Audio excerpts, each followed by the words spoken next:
Previously on Lukie at the Links. The back 9 to Sea Ranch Golf Links is brutal.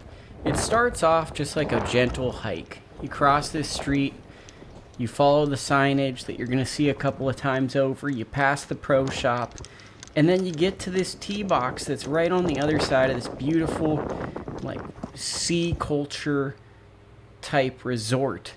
And then you have just an iron. It's a very short hole. It's a drivable par 4, about 260 yards, that has hazards and trees in your way if you want to go directly at the hole. So I didn't. I took like a 4 iron and just put it out there. Now this is an interesting start to some of the hardest holes of golf, and you're probably going to be confused why it's so hard. Hit this shot up here, and I felt really confident after playing holes 7, 8, and 9 on the front side that I was getting into a good rhythm with this course. But little did I know, the toughest stretch of holes come right after this hole. This was a kind of a longer birdie putt that I didn't convert on, but was able to make par. So this is basically the hard part of the golf course. I'm not sure what those are above the ceiling, but you're going to see me jump because a bird moved, and that's kind of funny. You come to this side, and there's a big bird looking tree out there with a horn out there, and that's when you need to run because the fairways are tighter and everything feels like it's a forced carry. And from this point on, everything became a lot harder and not nearly as fun for me. I hit that one into the muck, and I was looking for a ball to hit, and I hit a spare ball into the muck. That's how rough this was. Had to drop 175 with a forced carry. That's either on me or the rough kind of caught my club. Not sure, but it knuckled into the hazard. I was pretty content on just going 2 shots on this hole and just phoning it in and just taking my triple or what have you, but I'm filming the hole just kind of leaving because this was very unfun. And then they have these markers set up here, which I assume are the drop area, so I just played this as a drop area. So my 3rd shot on this hole is my 5th shot. Really not the best chip. Had this for double, and I did convert that for the triple, but really not a great effort on this hole. So that's an early flow. I should have moved back to the blue tees, but I was lazy because I was really frustrated from that last hole. Couldn't figure out where to go, and it cost me. I was into the wind. I hit a knockdown 5 iron. My yardage was completely wrong, and it hit the ground and ran all the way to the back here. Almost went into the penalty area. Lucky it didn't. Hit this. Just told myself hit it as hard as I could. It rolled off the green. And there you go. This is Scottish style golf. So here's my bogey putt. And that's a double bogey. So that was not very fun. So now I just moved up to the white tee boxes because I was like, basically this is just not at all fun. So hit an iron on a par 5, which is crazy. Hit an iron. There's a hazard about 200 yards out, maybe 220. I hit a 3 iron. As you can see, that was a theme of the backside as well. The wind was really whipping. And this is where I drove it to. Look at the shot I was left with. And that actually was really a good shot. I'm not going to lie. That was pretty sick that I hit that shot. This is the forced carry. It's a lot like Bridges, the back 9 of Sea Ranch, where you're just hitting over stuff and tons of blind shots and tons of bouncing shots. I hit a gap wedge 100 yards. I thought I was into the wind. Maybe the wind was with me. I flew the green, hit a good chip, and then this got to there, and I just took it. But that was really exhausting for what I had to do. And it's not going to stop. It just continues for this section of the other side of Sea Ranch when you're on the other side of freeway. Hit a fairly decent drive, no bailout to the right. This is what you're walking through as you leave the tee box. It basically feels like a really cool hike. So you're just walking through nature. So it's very unique in the sense that it's not commercial at all. It's very rural. And that's the forced carry you have to fly over, and it's extremely tight. I hit a tree and luckily came into play. Had a 5-iron that I'm just going to lay up here. This is also a par 5. And there was a guy cutting the grass up there, and I really didn't know where this ball went, because at this point, it's like this course, with my observation, when the wind whipping, and especially on this other side of the freeway back 9 course, it beats you down and psychologically drains you.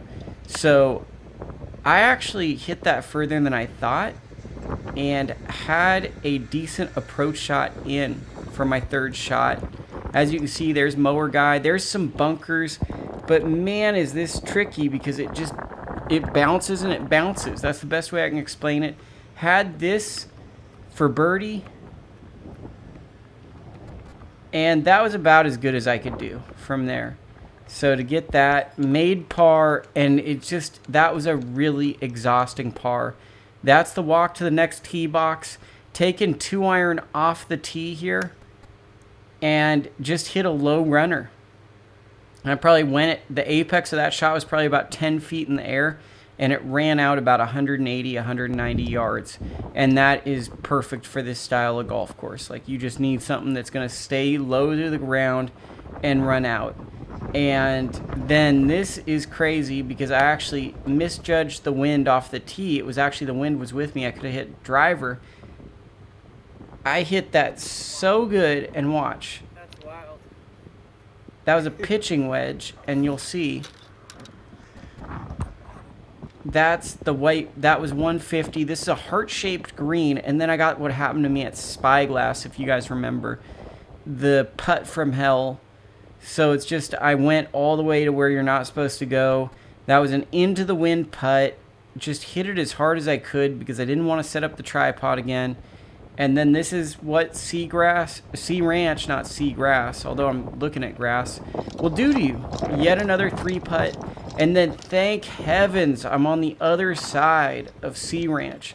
I don't know if I will ever play that stretch of the back 9 again. Maybe I will if I go back to this course, but I'm definitely not excited to play that stretch of holes. Once again, learning to take iron off the tee, because that is the trick to this golf course, is you want iron off the tee. There is a forced carry, and you have to position the ball in play. This is a course where you have to keep the ball in play. It's not super long. Wind in my face, hat backwards so it will stay on. Have a pitching wedge in my hand, just trying to flight it down. There's a super hazard on your left-hand side, so you really have to bounce the ball in from your right-hand side. Didn't document it the greatest, but that's what it is. And here's my birdie putt. Thought it was going to go, but it just didn't turn. A little hard, but not bad. Not a bad par. 17th hole. Reminds me of Franklin Canyon's 17th in a weird way. This whole course is like a harder version of Franklin Canyon, in my opinion. And that was a really, really good 8-iron, and it just didn't quite get there. But I really, really struck that well. This is kind of the vibe of this hole, so if you ever go there, this is what you can expect from different tee boxes. There's deer. I actually was a little worried because there was like a lot of deer, and I was just trying to wave at them, and they weren't feeling it. And then this is a chip shot that I feel like I can hit all day, and I should get it to about where I got it, because that's a pretty easy bump and run for me, and I made par. The final hole, you cross this street, grow across the trees, and then you're back over here hitting over this bunker to a little run out area that'll give you your next shot. I took 3-iron, probably should have taken a 2-iron instead of the 3-iron, but I took 3-iron. Barely got it over that bunker and it ran out, but I really was trying to get something that would run through that brown muck and get to the fairway. Had a 6-iron in my hand, just the wind kind of got it, didn't quite get to the green, and as you will see, there's the bunker that you have to go. It's a dog leg right. There's the forced carry you have to hit over, so you have to get over that. And then this is from the other side, what you're looking at. It kind of reminds me of the par 5 18th at Timber Creek. That's the most comparable hole. Had a really awkward chip that I just left short because of the wind and I didn't have the right feel with it. Hit it with the 60. This is my par putt. I think that was a putt. And then this was a good feeling to end a round when I drove basically 3 hours to play a golf course, was to sink that on 18 for Bogue. Thank you for watching this vlog. I appreciate anyone who contributes or subscribes or even likes a video. This is a passion project and I'm just trying to do the best I can.